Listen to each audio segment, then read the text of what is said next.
Começando o episódio número 2 do Me Explica Musa, onde eu seleciono perguntas das minhas redes sociais que acontecem durante a última semana e trago aqui para tentar responder o mais claro e mais transparente possível, sem aquele economês, fazendo da forma mais fácil possível. Então estamos aqui no estúdio Keep Broadcast. Constam as redes sociais aqui embaixo, quem quiser conhecer estarão aqui e será um prazer recebê-los. Mas bom, vamos lá, começando então as perguntas selecionadas por mim. Algumas eu respondi até no privado, no Instagram ou outras redes sociais, principalmente no Instagram, mas eu faço questão de responder aqui, até avisei que estaria nesse quadro do Me Explica Musa, porque a gente consegue abordar de uma maneira com maiores detalhes. Então vamos lá, cada semana eu separo aquelas que eu acho que a gente consegue trazer dados mais importantes sobre aquilo que aconteceu, obviamente, no mundo como um todo, não apenas no Brasil, mas no mundo, falando de política, de liberalismo e de, acima de tudo, de economia e finanças, tá? Bom, vamos lá, começando. Primeira pergunta é do Lucas Silveira. Quais números? Dólar a 5,50, inflação de 2 dígitos, juros na PQP, ações da Petrobras sempre variando bruscamente cada vez que o mito fala uma merda diferente. Bom, vamos lá. O que ele está querendo dizer? Eu fiz um post a respeito de uns números econômicos no Brasil e ele falou sobre isso. Foi um pouco agressivo na pergunta, mas sem problemas algum. Vamos lá. Quais números, o que ele se refere aqui, que começa a perguntar com quais números são positivos que vem demonstrando na economia brasileira, tá? Então, de novo, vamos falar de números. Eu sou economista, eu não sou comentarista político, eu não conheço de política, então eu sempre olho o que está acontecendo à nossa volta e tento traduzir aqueles números econômicos que muitas vezes parecem uma matemática muito difícil de entender, mas não é, tá? Bom, vamos lá. Falando alguns números que a gente já vem falando aqui nesse canal há um bom tempo. O desemprego brasileiro está em 9,1%, caindo desde o mês de julho do ano passado.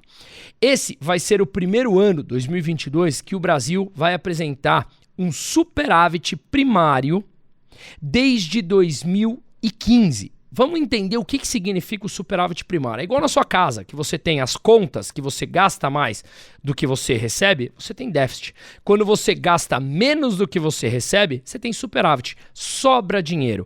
E pela primeira vez desde 2015, o Brasil vai apresentar um superávit primário. Por que primário? É antes dos juros da dívida, antes de pagar os juros da dívida. Então, essa sobra de dinheiro é um número extremamente importante, porque muita gente vem falando que as políticas que fizeram preço de derrubar a combustível são políticas populistas, e veja, eu acredito que sim, tem muita coisa populista, a gente vai falar mais pra frente nas perguntas adiantes, mas eu acho que a gente tem que extrair as melhores coisas. A gasolina caiu com a queda de impostos, o mundo vem subindo impostos e o Brasil retirou impostos. De novo, isso são números, fatos concretos, tá?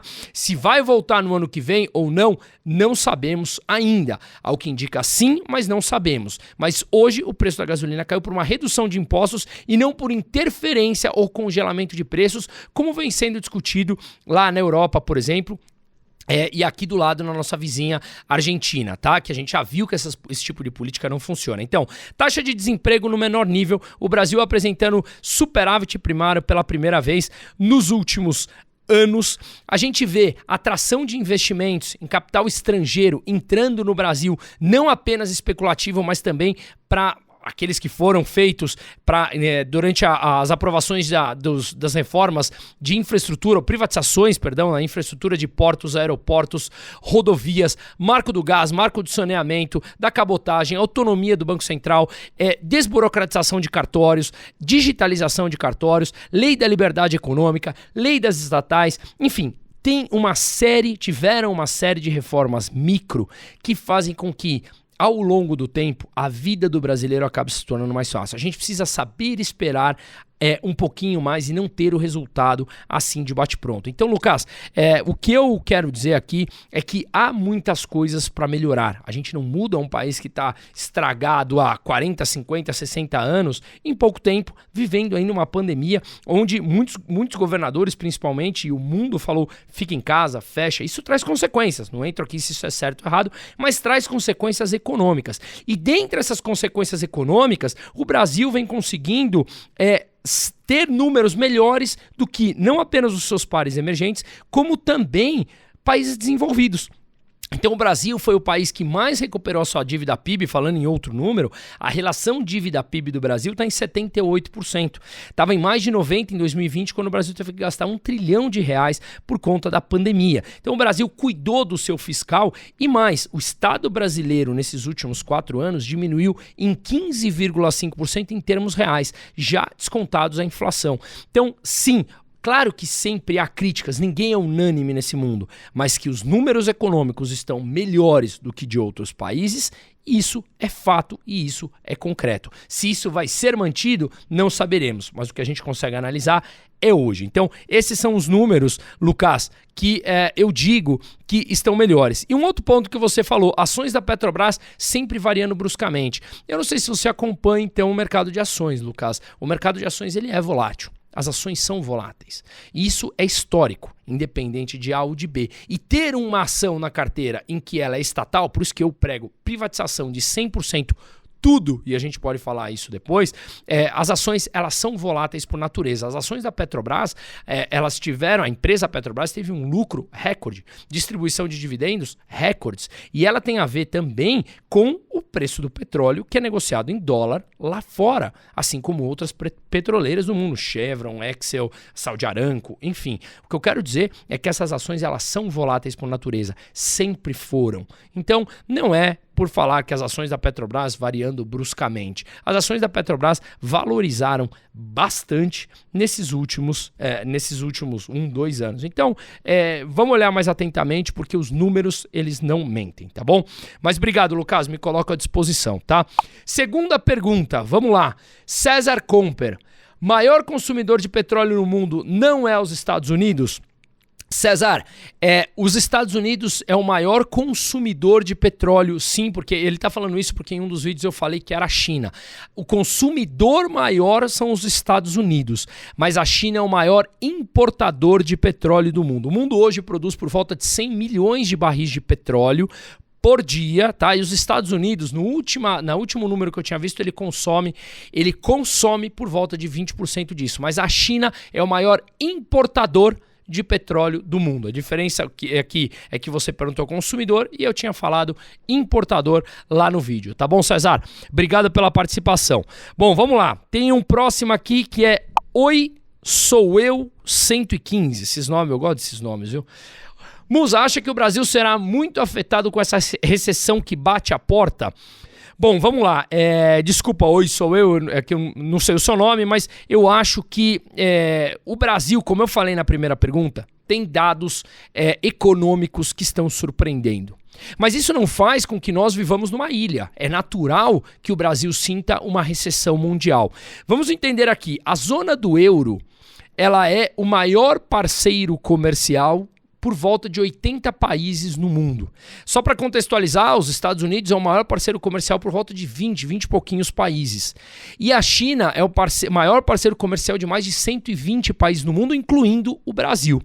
Então, quando eu falo aqui que o Brasil vem apresentando dados econômicos, não significa que a gente está vivendo numa ilha. É natural que esses países que o Brasil tem como importante parceiro comercial, se eles têm uma desaceleração econômica e acabam comprando menos do restante do mundo, inclusive do Brasil, é natural que o Brasil também vai sentir os efeitos de uma crise. Hoje a gente vive num mundo completamente interligado, apesar da gente estar vivendo algumas teses de desglobalização, o mundo ainda é completamente interligado, principalmente no comércio internacional. Então, se a China compra menos, se a zona do euro compra menos, se os Estados Unidos compra menos porque entra numa recessão, é natural que o Brasil, principalmente como um país exportador de commodities, acabe sentindo. Mas tem 2 pontos importantes aqui. O Brasil é um importante exportador de commodities agrícolas. E quando o mundo entra em recessão, a gente costuma, nós seres humanos, costumamos sempre trocar aquelas coisas que são mais supérfluas e manter as mais importantes. Comer é muito importante. Comer é o mais importante, eu diria. Então é natural que as pessoas continuem comprando aquelas commodities agrícolas, porque depende disso para comer. E o Brasil pode sentir um pouco menos em relação a isso. Não é sentir, claro que sente, mas tem essa vantagem também, tá? E além de isso, o Brasil alimenta basicamente para mais ou menos 1 bilhão de pessoas pelo mundo com as suas exportações de commodities. E o segundo ponto é que se esses números que eu falei na primeira pergunta aqui realmente se concretizarem ao longo do tempo, continuarem surpreendendo economicamente, a crise, quando ela passa, nada de ruim dura para sempre e nada que de bom dura para sempre.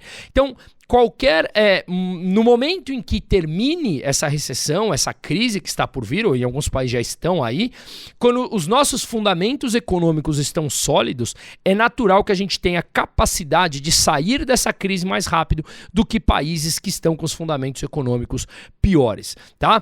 Então, eu acho que não dá para deixar de sentir, mas dá para, temos produtos que o mundo continua precisando mesmo numa crise, apesar de sentirmos. E 2, o Brasil ele pode sim, se continuar com os números econômicos positivos, sair disso mais rápido, tá? Bom, vamos lá, próxima. Ever Weber. Mas e o Brasil? Pelo visto, não estamos tão mal quanto os outros e podemos acabar sendo beneficiados. Ou isso é uma ilusão e vamos pro buraco nessa juntos. Recomendação de voto para ajudar num futuro econômico melhor para nós. Bom, vamos lá. Ever, eu acho que eu já respondi a primeira parte da pergunta, que o Brasil não está tão mal com os outros dados, né? E que a gente pode acabar sendo beneficiado. Acabei de responder na pergunta anterior, mas eu mantive essa tua pergunta porque eu achei ela muito interessante nesse ponto. Ou é uma ilusão e vamos pro buraco juntos. Mais uma vez, o Brasil tem o seu destino nas suas mãos e a gente escolhe, ou, mesmo que longe da perfeição, tentar continuarmos seguindo numa trajetória de caminhos novos e de liberdade econômica, ou retrocedermos à década de 80 e 90. O que eu quero dizer é que me parece um espanto muito grande, aqui já vai na segunda parte da tua pergunta, quando você fala recomendação de votos. Eu acho que o voto ele é muito pessoal, cada um tem que saber o seu, e eu vou falar o meu, e eu não tenho problema nenhum em falar pelos meus pilares que me importam. Quando você me pergunta quando eu falo de retroceder alguns anos atrás, é porque me parece espantoso que partidos políticos falam em salvar um país do caos em 2018, quando esse mesmo partido, e eu estou falando do PT, tinha governado durante os últimos 16 anos. Então ele governa 16 anos e em 2018 ele fala, votem em mim para melhorar a situação de caos. Mas se tem uma situação de caos, foi vocês que estiveram no poder durante os últimos 16 anos. Como é que você quer que eu vote em você de novo para tirar do caos que você está chamando de caos e que você esteve no governo nos últimos 16 anos? E agora, em 2022, a mesma coisa. Eles entram para falar que eles precisam tirar do caos por problemas que eles mesmos causaram. Porque, obviamente, os problemas econômicos, eles não surtem, eles não aparecem do dia para a noite. É uma consequência de anos. Igual reconstruir um país demora anos, para você acabar também demora anos. Políticas populistas, no começo elas são boas, elas parecem boas, mas os custos econômicos disso são muito altos. Então, eu tenho 3 pilares importantes na minha vida que eu não abro mão, que é vida, liberdade e propriedade privada. Eu, como libertário, que prego, não acho que as soluções passem na mão do governo, não acredito em nada que vem do governo, em nada que é público. Para mim, 100% da vida tem que ser privatizada. E aí, de novo, as pessoas pagariam menos imposto porque não precisa pagar, o Estado não precisaria arrecadar dinheiro para se sustentar. Quando não precisa arrecadar dinheiro para se sustentar, sobra mais dinheiro no bolso da população e uma população educada gasta como quer aquele dinheiro que é dela, sem delegar a vida para terceiros. Então esses 3 pilares que eu falei, e como eu não acredito em governo, mas não dá para viver sem eles hoje, eu acho que essa é uma mudança que pode acontecer em 100, 200 anos, se acontecer. O meu ponto é, eu acabo sempre escolhendo governos ou votando por governos que preguem o mais próximo possível, mesmo que longe do que eu acho ideal, o mais próximo possível desses meus 3 pilares de vida, quem protege a vida, ou deixa eu ter o meu livre direito de autodefesa, respeito, assim, indiscutível à propriedade privada, inalienável, direito inalienável de propriedade privada, né? Vida, propriedade privada e liberdade. Então, aqueles governos que falam mais próximo desses 3 pilares têm sempre o meu voto. E, obviamente, nessa eleição eu não preciso nem falar. Um fala em mais liberdade, o outro fala em censurar as redes. Um prega políticas populistas de aumento de Estado e o outro fala em diminuir Estado. Então, é óbvio que o meu voto, nesse momento, vai pelo Bolsonaro e não por ser assim, meu Deus, é ele. Não, é um governo que com seus ministros e as suas práticas e políticas se assemelham ou se chegam mais próximo do que eu penso desses 3 pilares essenciais para minha vida, tá bom? Bom, vamos lá, próxima pergunta. Profit Stream XP. E não se assustem se o mercado subir com o anúncio do aumento de 0,75 na taxa de juros ou se o Jerome Powell, né, que é o presidente do Banco Central americano, meter o pé no acelerador, fizer certo e subir 1%. Bom, vamos lá. Primeiro, eu acho sim que o Banco Central americano tinha que subir 3%. Agora são 3h34 da tarde, 21 de setembro, quarta-feira, que eu tô filmando aqui no estúdio Keep Broadcast, como eu falei. Acabou de sair às 3 da tarde a decisão de taxa de juros do Federal Reserve, Banco Central Americano. Eles subiram 0,75 como o mercado esperava. Estão na maior taxa de juros desde 2008, mas muito longe ainda de conseguir controlar a inflação que eles mesmos causaram nos últimos 13 anos, injetando dinheiro na economia como se não houvesse amanhã, tá? Então, impressão de dinheiro, injeção de dinheiro na economia leva uma expansão da base monetária, mais dinheiro na economia, a sua consequente desvalorização e, naturalmente, a alta dos preços, que é a inflação. Então, eu concordo com ele em que o Banco Central americano teria que subir 1% para retirar mais dinheiro da economia que eles colocaram nos últimos anos, mas acabou de confirmar 0,75, o mercado americano estava subindo e caiu bastante. Inclusive, o mercado brasileiro, nesse exato momento, que abriu positivo durante o dia, quando saiu a taxa de juros dos Estados Unidos, foi para quase 1% de queda e agora já está subindo 0,2 novamente. Mercado extremamente volátil, tá? Bom, vamos lá. Próxima, então. Bonatot. Será que o Lula vai ganhar e pegar outra recessão dos Estados Unidos? Que baita de um cagado. Olha, eu falo muito, eu tenho batido papo com pessoas que pensam diferente de mim, eu acho isso super legítimo, ou seja, pessoas que têm uma tendência maior à esquerda. Apesar de eu não simpatizo com nenhuma política da esquerda, porque, claro, o discurso é muito bonito, mas os custos econômicos são muito maiores, eu prego muito mais empreendedorismo, meritocracia, poder do próprio cidadão ter a sua liberdade individual. Eu acho que é isso que gera renda, que gera emprego e que gera uma sociedade mais desenvolvida. Basta olharmos à nossa volta. Tudo que a gente está usando aqui de tecnologia, nada disso foi criado pelo Estado, nem nunca será. Foi sempre pela iniciativa privada. Então é ela que gera emprego, pessoas que estão ali participando da edição, pessoas que estão participando de tudo isso aqui que a gente está vendo, tudo da iniciativa privada. Mas, de qualquer maneira, por que eu digo isso? Porque quando você fala, será que o Lula vai ganhar e pegar uma outra recessão e ele é cagado, eu não acharia que ele é cagado. Eu acredito realmente que mais cedo ou mais tarde as pessoas pagam por aquilo que fazem. Quando eu falei que eu converso com pessoas que têm um viés diferente do meu da esquerda, eu falo, gente, se vocês querem votar em alguém da esquerda, tá tudo bem, é legítimo. Você tem candidatos como Ciro, a própria Tebet, todos eles para mim ali têm um viés muito mais à esquerda, intervencionista. Você tem candidatos aí mais fortes que podem votar, que são de esquerda. Se vocês querem votar, façam isso. Mas o Lula não é questão de ser de esquerda, o Lula não é nada, o Lula é um imoral, o Lula é um corrupto condenado, que não foi inocentado. Ponto, isso não passa por esquerda ou direita, isso passa por moralidade que vem de dentro de casa. E isso que me espanta. Então, você quer ser um cara de esquerda, você acredita nas pautas de esquerda, tudo bem, a gente pode mudar de ideia sempre ou permanecer com essa mesma ideia para sempre, mas tem candidatos à esquerda que não estão condenados e não tem corrupção, que foram descobertos assim. Então, esse é o meu ponto. Então, não acho que se ele pegar uma outra recessão, ele é cagado ou não. Não. o cara é o culpado a vida inteira. O cara é do mal. Então esse cara, mais cedo ou mais tarde, eu acredito que a vida paga e já está pagando. Na minha opinião, já está pagando, tá? Bom, vamos lá, próxima. Lecampion Michel. Enfim, Michel, vamos lá. Parabéns pela explanação, Bruno. Obrigado, Michel. Muito bem pautada. Show. A propósito, quando veremos o dólar se acomodar na faixa dos R$3? Porque um país rico como o nosso, com tudo a fazer, não pode ter uma moeda tão desvalorizada perante ao dólar. Michel, dólar a R$3, eu sinceramente acho que não vamos ver e talvez nem queiramos, viu? Quando você tem um real tão forte frente ao dólar, que predomina em mais de 80% do comércio internacional, perdão, muito mais do que isso, né? Mais de 90% do comércio internacional é pautado em dólar, enfim, perdoe aqui, eu não lembro de cabeça, mas acho que é mais de 90%.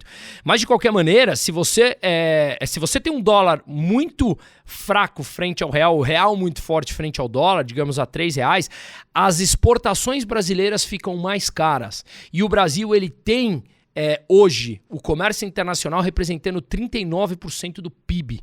Então é um montante muito grande. O Brasil, ele é um país exportador e que as suas receitas é extremamente importante. Quando você faz esse dólar muito forte, esse dólar muito fraco frente ao real, como você falou, a 3, complicaria ou dificultaria a exportação de determinados produtos brasileiros. Então acho que nesse patamar não veremos e não acho que seja interessante, tá bom? Bom, vamos lá. Tem um ponto importante aqui, Michel. Tem algum estudo que mostra, que chama PPP, que é o poder de paridade do dólar frente ao real, ou vice-versa, em que mostra que ele estaria ali mais ou menos próximo aos 4,20, alguma coisa assim, tá? Então, eu acho que esse seria um patamar bastante razoável com o Brasil seguindo, aprovando as suas reformas e não fazendo retrocessos econômicos institucionais, tá? Obrigado pela participação, Michel. Guilherme Costa 2.0. Bom dia, Bruno. Isso ele estava falando de um vídeo, dos vídeos que eu faço pela manhã. Qual a expectativa do mercado em relação à taxa de juros no Brasil após essa reunião do Copom essa semana? Como eu falei, hoje é quarta-feira, Guilherme, estou gravando aqui, são 3h40 agora, às 6 da tarde sai a decisão do Copom, em que, na minha opinião, o Banco Central vai manter a taxa de juros inalterada em 13,75. Por quê? A taxa de juros em 13,75 no Brasil é a taxa nominal, a taxa Selic nominal, número 13,75. Como a expectativa de inflação e o número de inflação no Brasil já está caindo e já deve vir no próximo mês abaixo de 10%, a diferença entre o juros nominal menos a inflação é o juros real. Então, mesmo se o Banco Central mantiver a taxa de juros em 13,75, a gente está aumentando o nosso juros real, que atrai mais capital para o Brasil, aquele capital, esse sim, especulativo, para ganhar na taxa de juros. Então, eu acho que o Banco Central vai manter essa taxa de juros em 13,75 agora às 6 da tarde, mas há uma pequena apostas ou probabilidade do mercado de que ele suba até 0,25. Eu sigo achando que ele vai manter, tá? Mas qual a expectativa do mercado? Eu acho que o mercado já precificou isso, já está esperando isso. Se ele subisse alguma coisa além disso, aí sim o mercado poderia sentir. Mas nesse momento, acho que basicamente já está precificado isso e tem lugares que a gente vê a probabilidade dessas... basicamente na curva de juros a termo, a curva de juros futuro, que é negociado em bolsa diariamente, a gente já consegue ver isso precificado, essa manutenção, uma máxima de alta de 0,25 agora hoje às 6 da tarde. Tá bom, Guilherme? Obrigado. Vamos lá. Anderson Santos, com essa nacionalização da Alemanha por esse gás russo, não pode trazer mais um risco de guerra entre os dois países? Como podemos avaliar? Bom, vamos lá. Vou colocar aqui na tela umas matérias que saíram, uma matéria que saiu, eu já fiz um vídeo explicando sobre isso, sobre a Europa. Realmente a situação está complicada. A Alemanha está nacionalizando a Rosneft, que é uma das maiores empresas russas de gás, nacionalizando, obviamente, a Rosneft, a Alemanha. Lembra quando a Bolívia nacionalizou a Petrobras? Lá na Bolívia, os campos de petróleo e gás lá na Bolívia da Petrobras.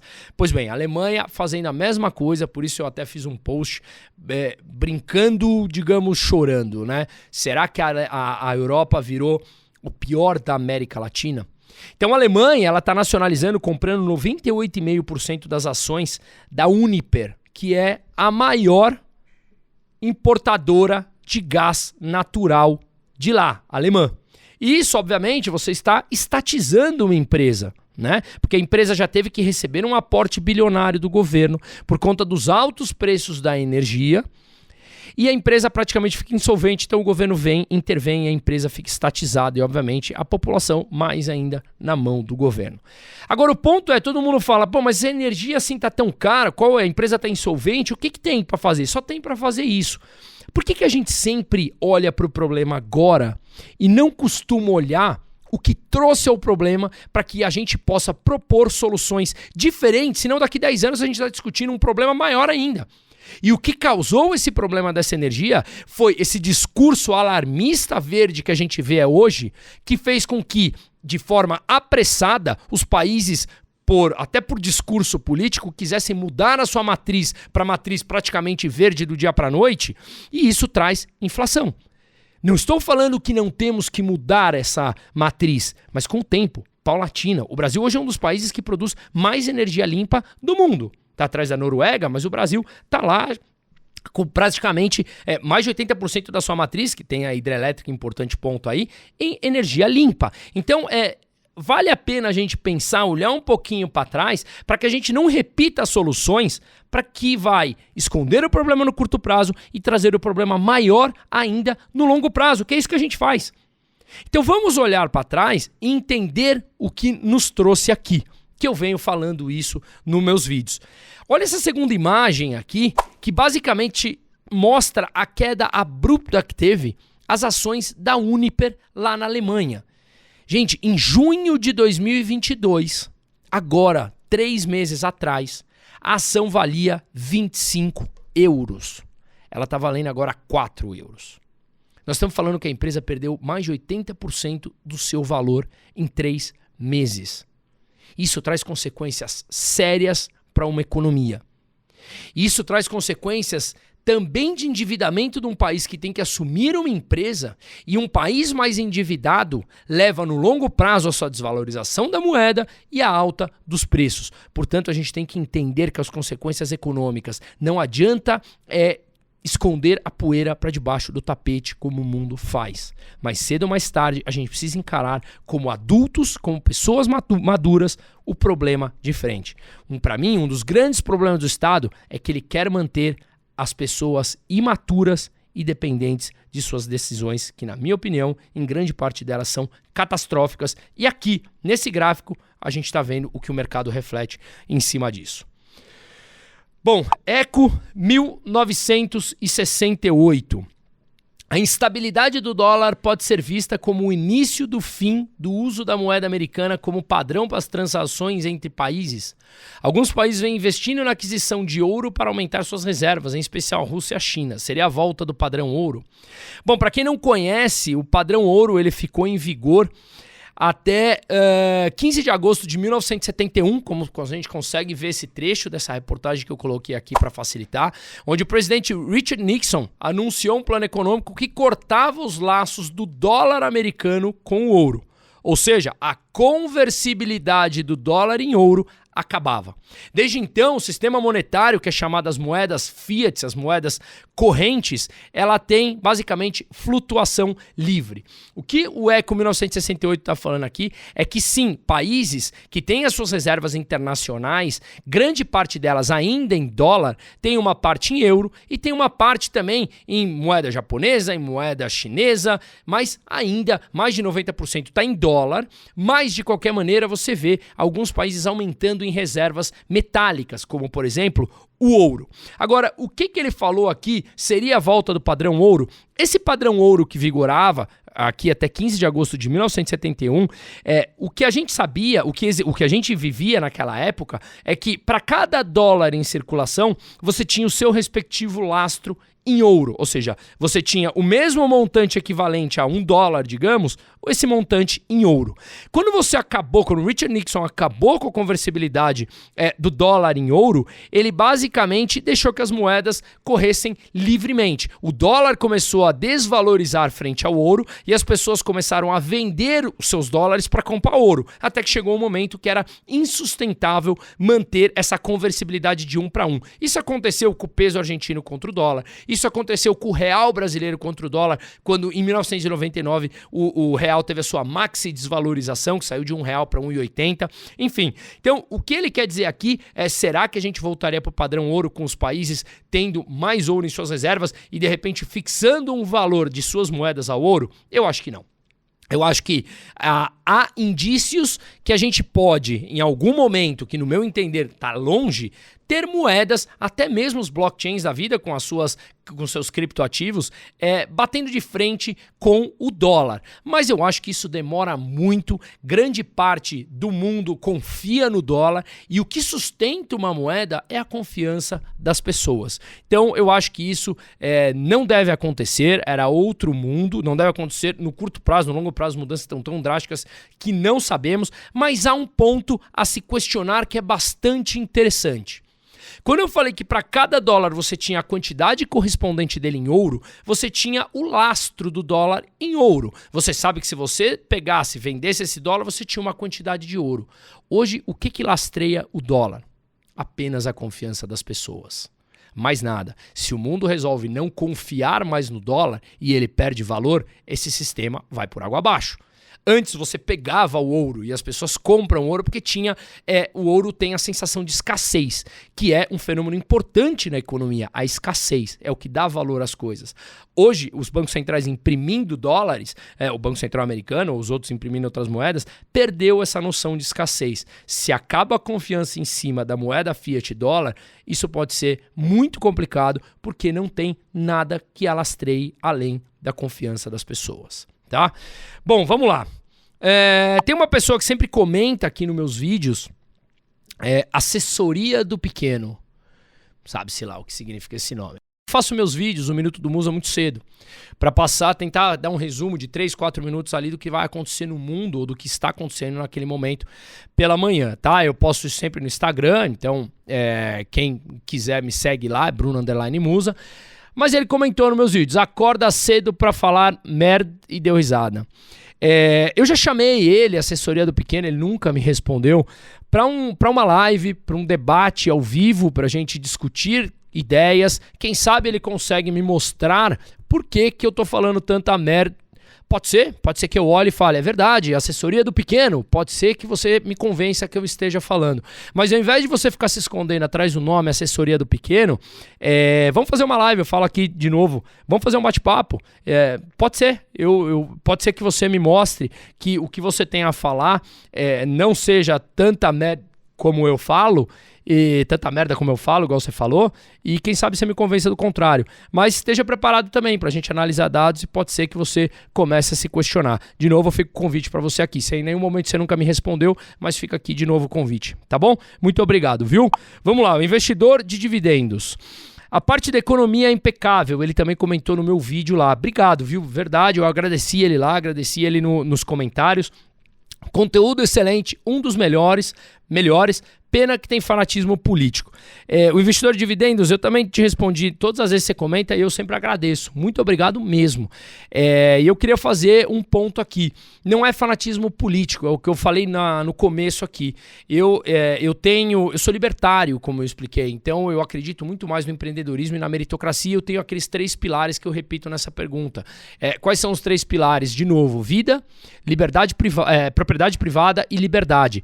Qualquer governo, uma vez que hoje não existe a possibilidade de viver sem governo, que para mim seria o melhor dos mundos, e a gente pode falar, porque, só fazendo um parênteses aqui, anarquia não é ausência de leis, anarquia é ausência de leis no monopólio do Estado.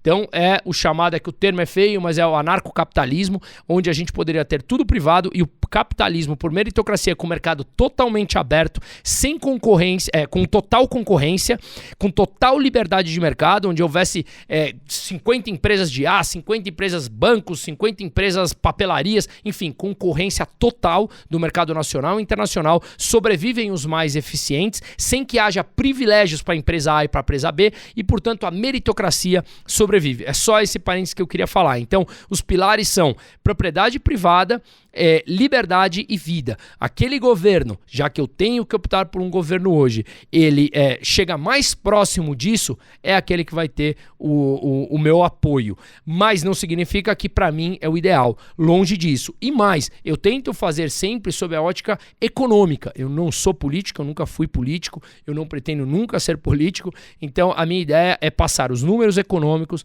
dentro desses 3 pilares, que para mim é importante, tá bom? Mas muito obrigado pela parte do conteúdo que você gosta. Se você precisar de alguns dados ou coisa assim, me coloca à disposição. Vamos lá. Thiago TMS Investe. Não é possível que eles não saibam disso. Será que a ideia é arrebentar com tudo mesmo? Sobre a nacionalização da Alemanha que ele está comentando. Então, como eu coloco aqui na tela também, que foi uma matéria que saiu semana passada, tá? Num jornal de Portugal, a Alemanha já pensa em nacionalizar empresas de gás. Tudo que isso implica para a Europa no futuro. Eu acabei respondendo numa outra pergunta, mas me parece, eu concordo com ele quando ele fala que não é possível que eles não saibam disso. A gente já viu, tanto nos livros como na prática, que é o mais importante, já foi refutada a tese de que estatização, nacionalização de empresas, congelamento de preços, taxar empresas que produzem energia, como é o caso do proposta agora para a Europa, sendo que eles precisam de mais energia, eles desincentivam a produção de energia.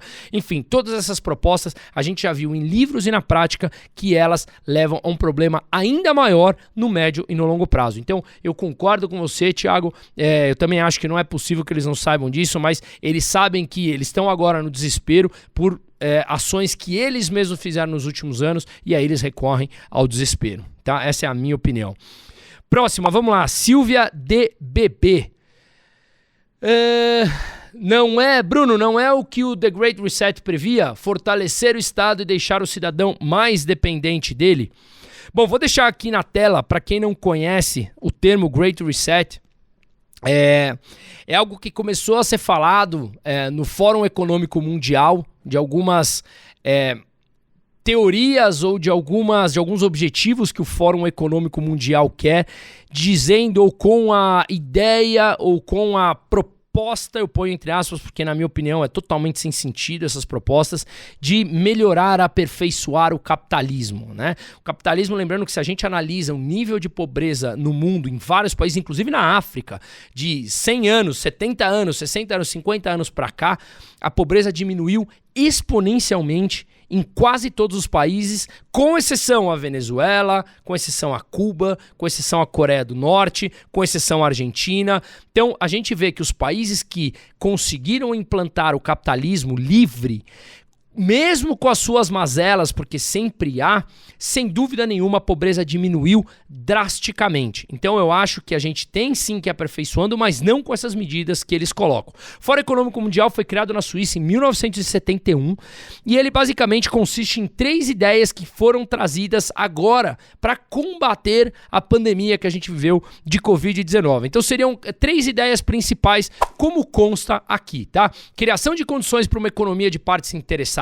Veja que nome amplo e bonito, né? Construção de uma economia mais sustentável, resiliente e equitativa. Quem pode ser contra isso? Ninguém em sã consciência é contra uma frase dessa tão bonita. O duro é qual o custo disso tudo e quais as práticas que eles realizarão. Usar as inovações da 4ª Revolução Industrial por bem público. Quem vai querer o mal do público? Então as frases são muito boas, as narrativas são muito boas, mas no fundo, aquilo que eles querem fazer ou já fazem para que essas pautas sejam cumpridas, trazem mais do problema. Por que agora a Europa voltou a queimar carvão?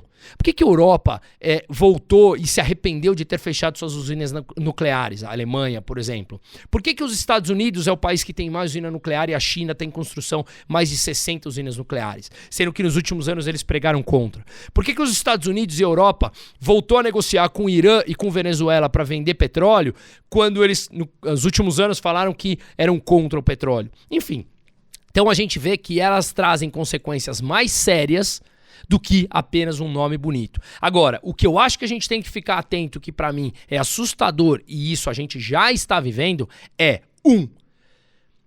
o que os 3 pontos principais que eu acho que vale a pena a gente olhar. Eles pregam que as organizações supranacionais consigam se sobressair frente aos estados, frente às constituições de cada um dos países. O que são essas organizações supranacionais? OMS, Organização Mundial da Saúde, o Banco Interamericano de Desenvolvimento, Banco Mundial, FMI. Veja a pandemia. A OMS conseguiu impor as suas regras acima da Constituição de determinados países. Número 2, que eu vejo muito claro, os estados cada vez tendem a crescer mais em detrimento da liberdade individual dos seus cidadãos.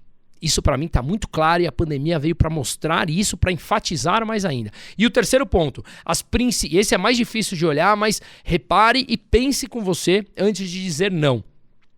Os principais segmentos da economia, pode ser farmacêutico, pode ser de construção, pode ser, enfim, de qualquer coisa necessária, de alimentos, qualquer coisa que seja necessária à sobrevivência humana, você vê principais empresas mundiais dentro de um conglomerado basicamente cartelizado, participando de consórcios onde eles detêm um poder extremamente grande. Então nós estamos falando de organizações supranacionais por em cima das regras dos países, os países por em cima da liberdade individual das pessoas e, para finalizar, um grupo de empresas detendo os principais áreas econômicas e os principais setores econômicos que são importantes para a nossa vida. Então, basicamente, a gente precisa, no meu entender, ficar mais atento a isso e combater, se expressar, porque quanto mais a gente cala, mais a gente abre espaço para o outro falar. E tudo bem, não tem problema o outro falar, mas se você pensa o contrário, é importante que a gente se expresse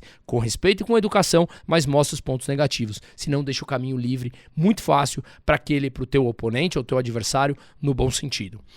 Bom, vamos lá. M. Rodrim. Parece-me que avançamos em termos tecnológicos no mundo e estamos ficando cada vez mais burros em ciências econômicas. Em pleno século XXI, aplicar os mesmos remédios que fracassou em todos os lugares do século XX. Concordo 100% com você, Rodrigo. A gente está falando aqui de congelamento de preços, de estatização de empresas, de aumento de impostos, de dificultar os negócios, de burocracia, de estados maiores, estados mais poderosos. Tudo que foi, na minha opinião, ruim para a economia, acabando ou diminuindo a liberdade das pessoas e das empresas de gerar negócios, de gerar emprego, de gerar renda, parece que a gente volta. E uma guerra ou uma crise é sempre importante para quem está na cúpula de um Estado. Por quê? Porque é a chance para eles crescerem cada vez mais e criarem um novo tentáculo para manipular e meter a mão nas pessoas, tá? Roberto Melo Cardoso, as soluções, gostei do aspas, propostas por esses governos lembram muito a mesma agenda do fique em casa, não saia, não trabalhe, tudo a mesma ideia, mas com versões diferentes a depender do cenário a ser aplicado. Se nós analisarmos, eu acho que estudar história é muito legal. Se nós analisarmos a história de 2 séculos para cá, várias revoluções que aconteceram, basicamente os padrões são os mesmos. E se nós analisarmos o que naquele período acabou sendo bem sucedido, uma estratégia, por exemplo, da Revolução Russa, uma estratégia socialista em alguns países, de você aumentar o tamanho do Estado frente às pessoas, muitas vezes não é você simplesmente impor um novo regime. As pessoas rechaçam aquilo, as pessoas falam, opa, que isso, não quero. Só que conforme, se você vai conseguindo injetar isso, novas maneiras de pensar, novas maneiras de comer, novas maneiras de se vestir, novas maneiras de falar, novas maneiras de se comportar, as pessoas, com o passar dos anos, vão achando aquilo tudo normal e fica muito mais fácil, um caminho muito mais livre para um governo centralizador implantar um determinado tipo, seja de governo ou de regime. E aquele normalmente costuma ser, quando as pessoas estão mais fragilizadas, ele passa a ser ali o detentor, aparecendo como salvador da pátria. Deixa que eu salvo sua vida. É o que a gente vê naquela Agenda 2030 da ONU, em que eles falam, em 2030, né? Você não vai ter nada e vai ser feliz. Aí eu falo, mas quem é você? Quem é você para falar que eu vou ser feliz não tendo nada? E o que é nada? Quem falou que eu não quero? É uma nova implantação de ideias que vem acontecendo ao longo dos anos para você falar, não precisa de nada, não quero nada, não preciso comer isso. Enfim, então essas soluções, elas vão muito em linha com esse fica em casa, não saia, não trabalhe. Meio que vamos acostumando as pessoas, para as pessoas começarem a achar normal. Não, eu não acho normal. Não, eu não aceito isso na minha vida. Não, eu não aceito dentro da minha casa. E eu vou combater isso até onde eu puder com as minhas palavras, com respeito, explicando os motivos porque eu penso ao contrário. Então, eu concordo com você e eu acho que isso sim são soluções, entre aspas, catastróficas de abrir mão de nossa liberdade. Isso pra mim é assustador porque tá em um daqueles 3 pilares, tá?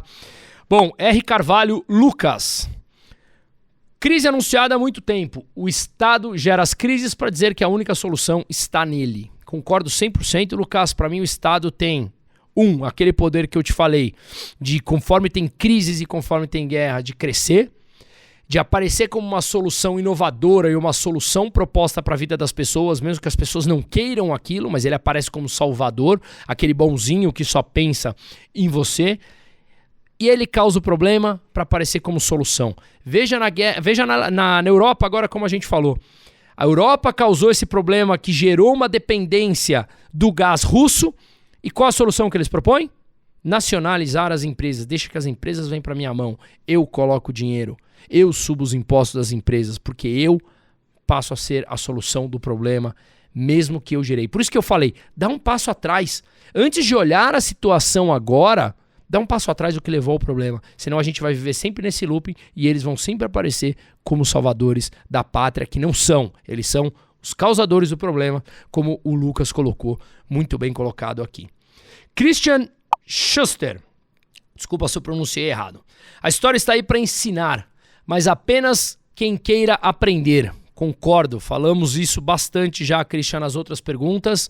É justamente isso. Os erros e as falhas dessas soluções propostas já foram documentadas, não apenas na teoria, mas na prática. E, de novo, parece que a gente busca a mesma solução para aquilo que nos trouxe ao problema. Gabriel Musaranha, essa eu fiquei de responder para você, Gabriel, no teu privado. Falei que responderia aqui, te chamo quando eu acabar no privado, falando que eu respondi assim que for ao ar, eu te aviso. Menos impostos em produção e também cortes no orçamento de saúde e educação para não furar o teto. Toma lá da cá. Toma lá da cá no sentido da política brasileira. Vamos lá, para quem não está por dentro, o orçamento para 2023 no Brasil, que é proposto pela Lei de Orçamento Anual, dentro da Lei de Diretrizes Orçamentárias, que é aprovado pelo Parlamento Brasileiro, ele tem um corte no orçamento da saúde e educação para não furar o teto de gastos. O que é o teto de gastos? Aquilo que foi implantado. Implantado em 2016, aprovado em 2017 pelo governo de Michel Temer, em que ele coloca um teto nos gastos públicos para o ano seguinte. O governo só pode gastar o que gastou no ano anterior, corrigido pela inflação. Para mim, essa é uma solução super importante, porque você não dá carta branca para o Estado gastar e se endividar mais. E a gente sabe que a tendência do Estado é sempre gastar mais. Sempre. Um governante sempre quer gastar mais, porque, obviamente, isso é populismo. Então, no meu entender, o sistema brasileiro ele é formado por toma lá da cá. O que a gente precisa é ter uma reforma política por completo. Eu coloquei aqui na tela o orçamento anual de receita e despesa. Veja que é muito parecido. O orçamento de receita, 4,73 trilhões de reais para o ano de 2022 e de despesa 4,78 trilhões. A gente vê o gráfico aqui em vermelho, são as despesas, e em verde as receitas. Descendo para o segundo gráfico aqui que aparece, olha a evolução histórica do orçamento. A gente vê também aqui que as despesas são um pouquinho maiores do que as receitas, como a gente viu no gráfico anterior. Mas para falar um pouquinho disso que o Gabriel falou aqui do toma lá da cá, existe um negócio que é o orçamento secreto, em que basicamente a gente tem, que foi aprovado em 2020, tá? Ele foi vetado pelo presidente Bolsonaro e o Congresso tem o direito de derrubar o veto do presidente. Então o Bolsonaro vetou, falou não quero o orçamento secreto e em contrapartida o Congresso vetou, falou não vai vetar, queremos ter o orçamento secreto. Só que esse orçamento secreto, que inicialmente era de 30 bi lá em 2020, 30 bilhões de reais para ir para os parlamentares, para os seus redutos eleitorais, O que ele mudou? Ele passou, antes era orçamento individual, passou a ser um orçamento que ficou na mão daquele, do relator. O relator desse projeto detinha esses 30 bilhões de reais para dividir como ele quisesse e não precisa divulgar para onde cada parlamentar vai gastar. É claro que o orçamento secreto é um absurdo. É claro que ele é um absurdo e tem que acabar.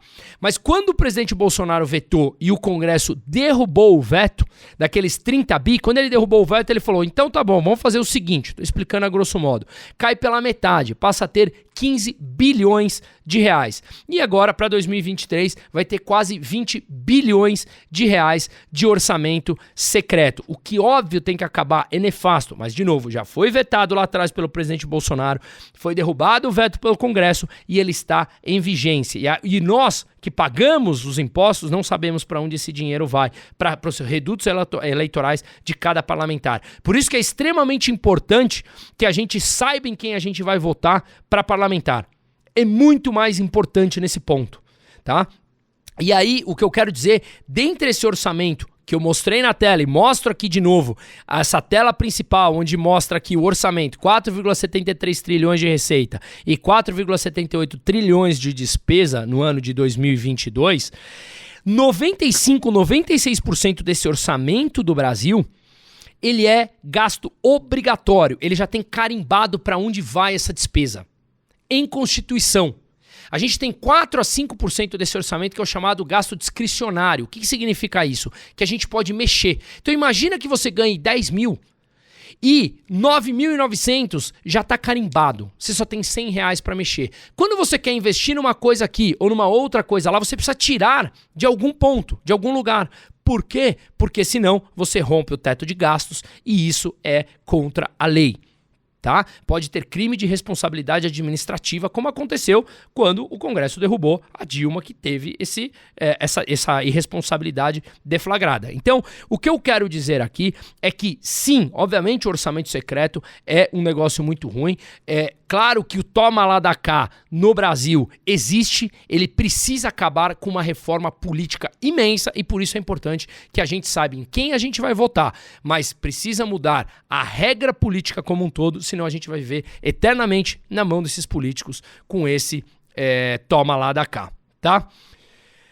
Júnior Rosendo, acha possível queda brusca do euro, fim da zona do euro talvez? Sim, olha aqui na tela o gráfico do euro frente ao dólar. Ele chegou a valer 1,40 ali em 2014, 15. Hoje está valendo 99 centavos.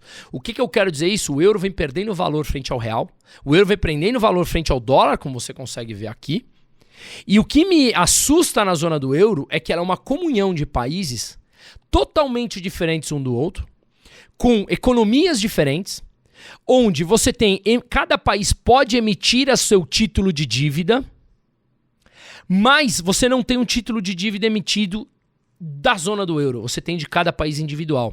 E aí, no momento em que você chega numa crise econômica como a atual, por que é que a Alemanha, que é um país fiscalmente mais responsável do que Grécia, Itália e Espanha, por exemplo, vai ter que continuar sustentando as irresponsabilidades dos outros países? Ou até mesmo agora que a Alemanha sofre as consequências de seus próprios atos, como eu já falei aqui anteriormente, e falta dinheiro para ela, por que ela vai mandar dinheiro para esses outros países? Então aí começa assim, me fazer claro de que talvez a zona do euro ela passe por mudanças políticas grandes. Vai chegar, talvez no fim da zona do euro? Não me espantaria. Não sei se vai acontecer, mas não me espantaria. Os países são muito diferentes entre si, economicamente e também de poder econômico para cada um deles. No momento em que o dinheiro flui e que a economia vai indo bem, que o Banco Central Europeu está injetando trilhões na economia e eles não estavam produzindo inflação, ótimo. Ótimo não apoio, mas ok, não se sentia o problema. No momento em que agora as consequências chegaram, inflação alta, problemas, falta de crescimento econômico, estatização de empresas, enfim, quando os problemas econômicos começam a aflorar, você começa a ser mais diligente com o teu dinheiro e não mais mandar para países terceiros e sim prefere manter para cuidar da sua própria casa. Então aí que eu acho que começa a ficar complicado para a zona do euro, tá? Coloquei aqui outros 2 gráficos que eu falei também que cada país emite a sua própria dívida na zona do euro. E veja nesse primeiro gráfico que está aqui embaixo mostrando que é de 10 anos para cá. Veja que os títulos da dívida, esse é quanto remunera cada título da dívida desses países: Itália, Espanha, Grécia e Alemanha. Nesse primeiro gráfico são os últimos 10 anos, então você olha um gráfico mais distante. Veja que parece, isso aqui quando você vê esse marronzinho, é a crise da Grécia. Então os títulos da Grécia pagavam muito mais porque eram muito mais arriscados. Mas depois o Banco Central Europeu entrou, comprando muitos títulos, os juros caíram e basicamente eles ficaram muito parecidos. Não que isso fosse uma realidade, era o Banco Central injetando dinheiro. Mas olha nesse segundo gráfico, olhando agora aqui num prazo de apenas 1 ano, trazendo para mais próximo da gente como há diferença entre a remuneração de cada um dos títulos desses países. Então é isso que eu quis dizer.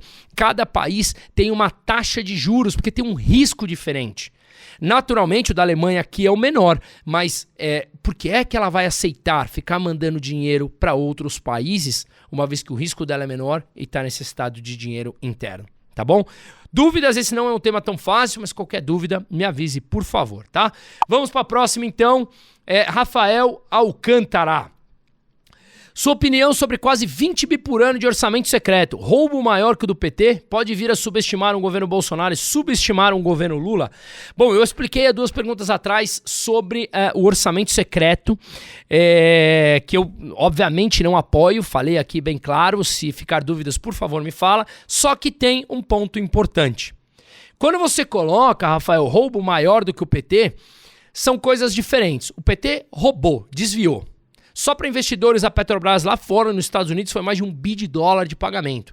A gente viu pessoas devolvendo milhões e milhões, gerentes de uma empresa devolvendo 100 milhões de reais. Isso é roubo.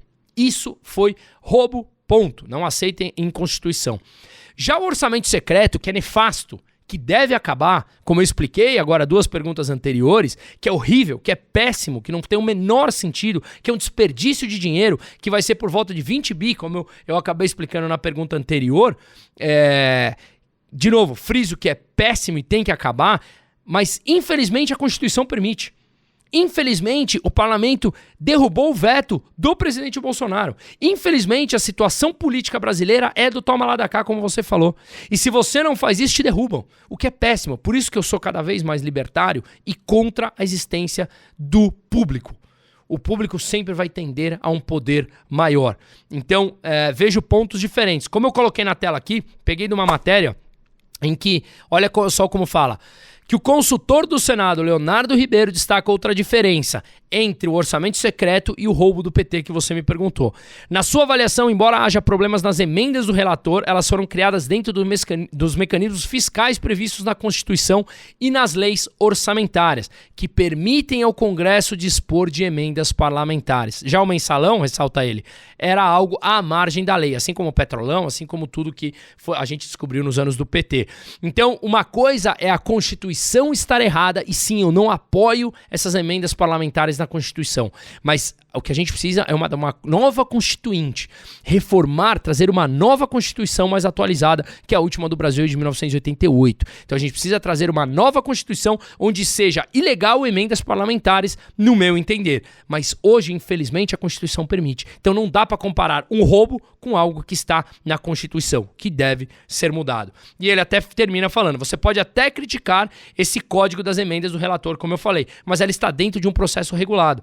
Você pode até aperfeiçoar a regulamentação, como eu falei, e deve, no sentido, qualificar o Congresso e deixar essa dotação mais eficiente. O mensalão não estava no arranjo regulado. Um pouco complicado comparar os dois. Então, acho que isso deixa bem claro, tá?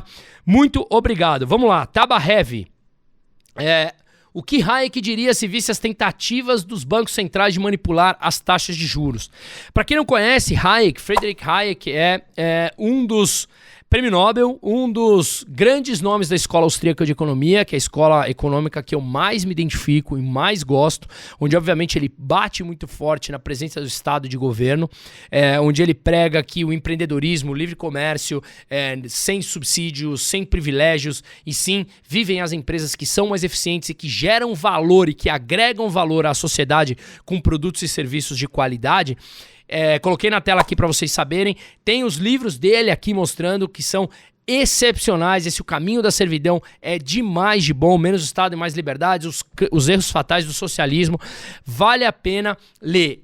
Bastante simples de ler, que é, digamos, aí que muda a sua concepção de vida, de conceito sobre o dinheiro, é Desestatização do Dinheiro. Vale a pena ler. E tem um famoso debate, você consegue achar isso até no YouTube, Keynes e Hayek, que é a discussão econômica entre qual escola econômica, né? A keynesiana ou a escola austríaca, apoiada por Hayek aqui, seria mais bem fundada, é uma verdadeira aula, vale muito a pena acompanhar. Mas segundo a pergunta aqui da Tabarev, o que ele diria se visse as tentativas dos bancos centrais em manipular as taxas de juros? Basicamente, aquilo que a gente vem falando, porque obviamente eu aprendo muito com Hayek, lendo dele, e que uma manipulação de taxa de juros leva a um cenário irreal, em onde as empresas e as pessoas criam projetos, tomam empréstimos a uma taxa de juros que está artificialmente mantida baixa, porque os bancos centrais estão enfiando dinheiro na economia e derrubam os juros de maneira artificial,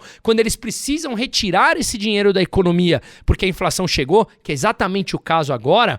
Aqueles projetos que foram desenhados, empresas que foram criadas, empréstimos que foram feitos a taxas de juros baixas, naquela época que o Banco Central manipulava as taxas de juros, eles basicamente se tornam insolventes ou praticamente impagáveis. Você desenhou um projeto a uma taxa de juros X, só que a taxa de juros agora está muito mais alta. Talvez esse projeto não pare mais de pé. Então ele distorce a economia, ele interfere na livre oferta e demanda e ele cria situações que pode parecer melhores no curto prazo, mas ele traz soluções caóticas no longo prazo, tá?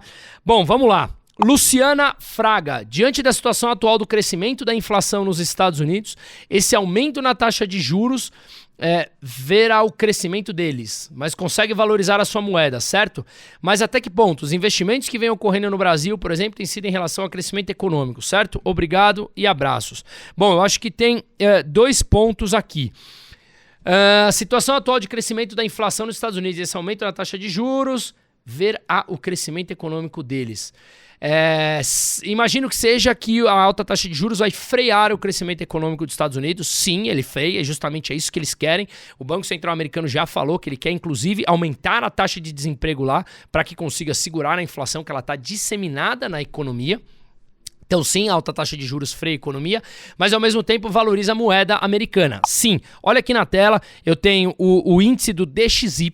O DXY é o dólar frente a uma cesta de 6 principais moedas no mundo, que inclui o franco suíço, o euro, a libra, o ien, o dólar canadense e... me fugiu uma aqui. Bom, essa cesta de 6 moedas de países desenvolvidos, olha como o dólar ganhou valor. Porque os juros subindo nos Estados Unidos, que é considerado risco zero na economia, os títulos mais seguros do mundo, naturalmente levam a uma valorização do dólar, porque mais pessoas vendem as suas moedas locais para comprar dólar para aplicar numa taxa de juros mais alta nos Estados Unidos. A segunda parte da pergunta, os investimentos que vêm ocorrendo no Brasil, por exemplo, têm sido em relação ao crescimento econômico, certo? Muitos deles, sim. O Brasil tem contratado já mais de 800 bilhões de reais para os próximos 10 anos, contratado já para investimentos, para privatizações que foram feitas, para projetos de infraestrutura, como eu já falei lá no começo, a privatização de portos, aeroportos, rodovias. E até coloquei aqui na tela de uma matéria que saiu há pouco tempo que o Brasil tem o 4º maior volume de investimentos estrangeiros no primeiro trimestre de 2022. No segundo trimestre está seguindo mais ou menos a mesma lógica e o Brasil, ele sim tem sido uma atração de capital. Veja, eu até falei num dos vídeos meus essa semana em que o Brasil vem apresentando resultados melhores do que não apenas os seus pares, mas os seus pares emergentes, mas também os países envolvidos. Mas vamos centralizar aqui nos BRICS. O que são os BRICS? Brasil, Rússia, Índia, China e África do Sul. Se nós fizermos um comparativo bem rápido e superficial, o Brasil realmente mostra em números por que ele tem sido mais atrativo do que os outros países. Vamos lá. Você tem a Rússia. A Rússia está no meio de uma guerra e é um país, obviamente, ditatorial. Você tem Rússia, Brasil, Rússia, Índia. Você tem a Índia que tem guerra ali, Índia, Caxemira, Índia, Paquistão ali na região. Você tem problemas religiosos. Você tem uma economia que tem complicações da formação religiosa que diferencia ou dificulta implementação de novos negócios, né? Por conta de burocracia, por conta de valores, de costumes. Não é certo ou errado, são apenas como o dinheiro olha. É mais fácil investir onde você não tem tamanha disparidade, ou seja de diferença de valores, de cultura, de religião, ou num país onde você tem tamanha diferença e você muitas vezes pode fazer alguma coisa em que a religião de lá não permita. Isso dificulta fazer negócios, né? Então, Rússia, Índia. Aí você tem a China, que está num processo, obviamente, de crescimento, mas você vê nos últimos anos, mas você vê a economia chinesa muito complicada, você vê eles fazendo lockdowns draconianos, em que a gente não sabe se basicamente aquilo que a gente comprou da China vai chegar agora. Por quê? Porque eles daqui a pouco do dia para noite mandam mais de 20, 30, 50 milhões de pessoas ficarem em casa, assim do nada, por conta de 10, 15 casos de Covid. E o mercado imobiliário lá desaquecendo muito, muitas empresas dando default, dando calote nas suas dívidas. Lembrando que o setor imobiliário representa 25% do PIB chinês. A África do Sul, que tem o PIB do tamanho das reservas brasileiras, reserva internacional brasileira, 370 bilhões de dólares. Então, Brasil, Rússia, Índia, China e África do Sul. Então, veja que o Brasil, dentre esses países, ele naturalmente é o país que oferece mais atrativos para atração de capital para investimentos estrangeiros. Então, acho que o Brasil está bem posicionado sim, a gente só não pode retroceder.